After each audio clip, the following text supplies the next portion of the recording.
Tunakutana leo tukiwa tumetoka katika maadhimisho ya miaka 64 ya uhuru. Kwa hiyo kwanza niwapongeze wote kwa nchi yetu kutimiza miaka 64 ya uhuru.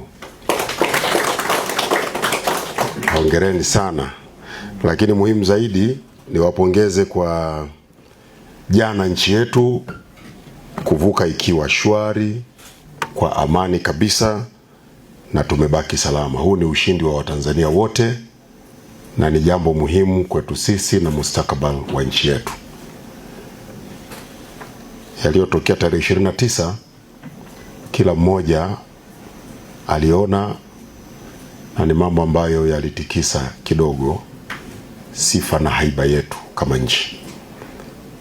Kwa hivyo waliokuwa wanahamasisha yatokee tena tarehe 9 na wito ambao serikali iliutoa na Watanzania wameupokea na wakautii ni jambo kubwa na muhimu, na kwa kweli nina kila sababu nikiwa msemaji mkuu wa serikali kuwashukuru na kuwapongeza sana Watanzania kwa kusimamia maslahi ya taifa, kwa kulinda nchi yao na kwa kuisikiliza serikali yao.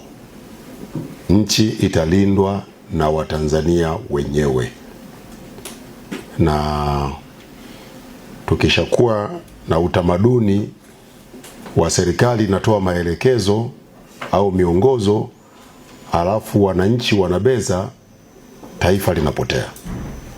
Kwa hivyo tulichokionyesha jana kama Watanzania ni kitu kikubwa, kitu muhimu sana, na tumeendelea kuidhihirishia dunia kwamba Tanzania ni nchi tulivu, ni kisiwa cha amani.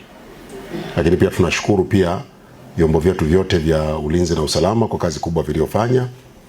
Lakini sisi Wizara ya Habari, Utamaduni, Sanaa na Michezo pia tunavishukuru vyombo vya habari kwa kuzingatia maelekezo na miongozo ya serikali, kuwaelimisha, kuwapa taarifa na kuwahamasisha Watanzania kudumisha amani.